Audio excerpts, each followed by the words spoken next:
السلام علیکم ورحمۃ اللہ وبرکاتہ. ملګرو الله دې وکړي چې تاسې هم زموږ په شان روغ رمټ او په صحت منظم یاست. ملګرو که چېرې تاسې زموږ د یوټیوب چینل کې نوي یاست نو پلیز د دغه ویډیو لاندې دغه سور د سبسکرایب بټن ووهئ او په څنګ کې د بیل ایکن هم ووهئ چې زموږ هره ویډیو تاسې پورې په نوټیفیکیشن در ورسېږي او ویډیو هم درسره لایک کړئ. نو انشاءالله موږ به ستاسو لپاره ښایسته ښایسته ویډیوګانې راوړو. او که چېرې تاسو زموږ د چینل نورې ویډیوګانې نه کتلې بیا به تاسو په دې پروفایل کلیک وکړئ او دلته به دغه ویډیوز ووهئ. دلته به لاندې لاړ شئ. انشاءالله موږ ښایسته ښایسته ویډیوګانې اپلوډ کړي دي. د هر څه په باره کې دا ټولې کتلی شئ. نو درځئ د نننۍ ویډیو په طرف.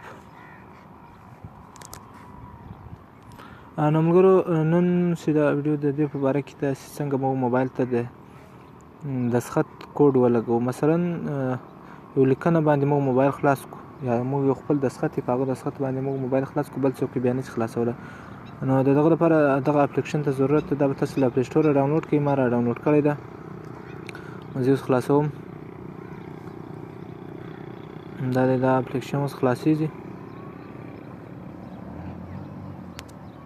ښه دا اوس خلاص شو.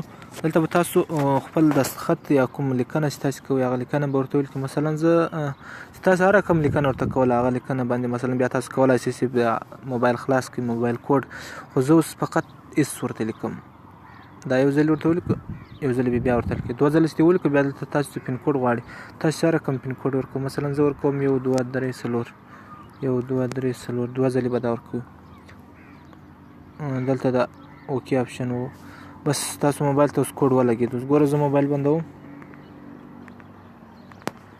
دا اوس ګوره فقط اس ولیکم زما موبایل به خلاص شي. په بل نه خلاصېږي. مثلا چې بل شی ولیکې هر شی چې ولیکې په دې نه خلاصېږي، فقط په اس باندې خلاصېږي. دوه ځله چې و بیا دلته خپل کوډ درته راوړي چې تاسو دلته خپل کوډ ووایئ. اوس ګوره زه اس ولیکم. دا دی ما ته بېرته دا موبایل خلاص شو. نو بس دا و د نننۍ ورځې ویډیو. او بل دا خبره مې کوله چې که چېرې تاسو بیا دلته دا کوډ چینج کوئ تاسو به په دې اپشن کلیک وکړئ. مثلا تاسو یې بدلوئ.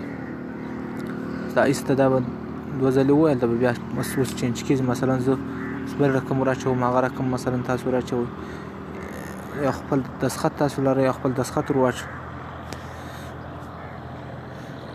چې هر رقم دغه تاسو وغوښتئ هغه رقم مثلا کولای شئ چې هغه رقم لیکنه باندې بیا وروسته ستاسو موبایل خلاص شي. که په پښتو باندې هم کولای شئ.